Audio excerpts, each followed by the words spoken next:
Su-35 memang sudah dibatalkan Indonesia.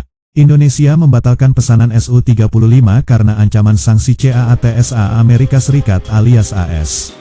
Ancaman sanksi ini membuat Indonesia tak melanjutkan rencana pembelian Su-35. Sanksi CAATSA memang bakal mempertaruhkan lebih banyak kepentingan Indonesia dibanding membeli Su-35. Nilai transaksi Su-35 sebesar 1,14 miliar dolar AS tak sebanding dengan akibat yang diterima bila CAATSA dijatuhkan.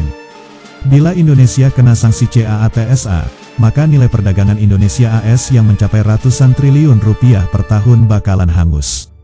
Kemudian AS bisa memblokir suku cadang F-16, C-130 hingga alutsista lain buatannya yang dimiliki Indonesia. Hal inilah yang tak mungkin bisa Indonesia menghindar, sehingga pembatalan pembelian Su-35 ialah langkah bijak. Toh penggantinya malah lebih oke yakni Rafale dan F-15 Eagle II. Sebelum menyatakan pembatalan Su-35, situs Kongres AS, Congres.gov pada Oktober tahun 2021 lalu memberitahukan terlebih dahulu niatan Indonesia. Congres.gov memaparkan bila Rusia dan Indonesia sudah mendapat tekanan besar dari AS karena transaksi Su-35. Ekspor senjata Rusia juga menghadapi biaya yang signifikan karena pengenaan sanksi AS. Pada bulan Juni tahun 2021, Kepala FSMTC Dmitry Sugayev menyatakan bahwa Rusia menghadapi tekanan yang belum pernah terjadi sebelumnya dan menyaksikan bahwa mitranya, Indonesia, juga berada di bawah tekanan yang sangat serius, jelas Congres.gov. Apalagi saat AS tahu ada skema imbal dagang yang tak melibatkan pembayaran dalam mata uang dolar AS, semakin marah saja Paman Sam kepada Indonesia atas kelakuannya ini. Alih-alih menggunakan dolar, Rusia menyetujui sistem barter untuk kopi, kelapa sawit, dan komoditas lainnya sebagai imbalan bagi Su-35, kata Congres.gov. Indonesia yang tahu bakal disangsi kemudian mendatangi pemerintahan Presiden Donald Trump waktu itu. Jakarta meminta agar dijauhkan dari sanksi karena hendak membeli Su-35, tapi AS menolak hal ini. Indonesia meminta pemerintahan Trump untuk mengesampingkan kemungkinan sanksi atas pesanan Su-35 Indonesia.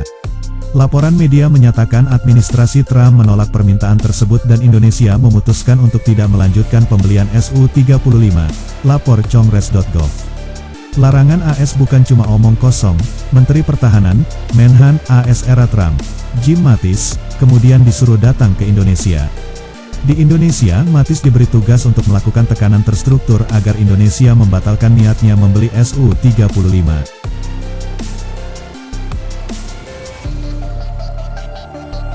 Bahkan media China, 3G.163.com pada Juni tahun 2021 lalu menjelaskan bila tekanan AS dimulai saat Indonesia menunjukkan minatnya kepada Su-35 tahun 2017. Setahun kemudian itulah Jim Mattis datang ke Indonesia. Pada Januari tahun 2018, Menteri Pertahanan AS Jim Mattis tiba di Jakarta untuk kunjungan resmi. Salah satu tugas yang harus dia selesaikan adalah menghentikan Indonesia membeli pesawat Rusia, jelas 3G.163.com. Di sana Mattis mengancam akan menghentikan pengiriman suku cadang bagi F-16 Indonesia bila Su-35 jadi dibeli. Mattis menjelaskan bahwa jika kontrak ditandatangani dengan Rusia, Amerika Serikat akan berhenti memasok suku cadang untuk F-16 Angkatan Udara Indonesia, yang memiliki sekitar 40 F-16. Tentu saja, ini akan menjadi sanksi AS yang terburuk, jelas 3G.163.com. Jakarta tak langsung memberikan jawaban waktu itu yang lantas Mattis kembali ke AS. Di AS, Mattis kemudian berbicara di depan Komite Pertahanan Nasional Washington. Aneh bin ajaib, di depan pejabat teras AS, Mattis menjelaskan tidak seharusnya Indonesia diancam dengan sanksi CAATSA karena hendak membeli Su-35. Menurutnya ada 3 negara di Asia yang harusnya lolos dari sanksi CAATSA walau membeli senjata dari Rusia. Ada negara-negara di dunia yang mencoba untuk berpaling dari senjata dan sistem yang sebelumnya bersumber dari Rusia, kata Mattis dikutip dari Military.com, tanggal 18 April tahun 2018 lalu.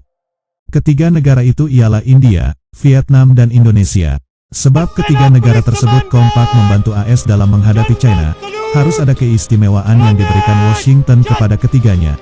Kita hanya perlu melihat ke India, Vietnam dan beberapa negara lain untuk menyadari bahwa pada akhirnya kita akan menghukum diri kita sendiri di masa depan dengan kepatuhan ketat terhadap CAATSA. Indonesia, misalnya, berada dalam situasi yang sama, mencoba beralih ke lebih banyak pesawat kami, sistem kami, tetapi mereka harus melakukan sesuatu untuk mempertahankan warisan militer mereka, Su-27/30 ke Su-35, papar Mattis. Rupanya Mattis menyampaikan hal di atas lantaran ancaman yang ia lontarkan ke Jakarta Januari tahun 2018 tak mempan. Indonesia nyatanya tetap melangsungkan pembelian Su-35 hingga ke tahap hampir finalisasi kontrak. Tapi Jakarta tidak menurut dan kontrak ditandatangani, jelas 3G.163.com, karena ancamannya dianggap omong kosong oleh Indonesia, AS melakukan tekanan lebih hebat lagi. Walhasil tadinya Indonesia yang berani jadi berpikir ulang untuk membeli Su-35. Kemudian tekanan Washington terhadap Jakarta meningkat. Dalam analisis terakhir, Indonesia tidak tahan.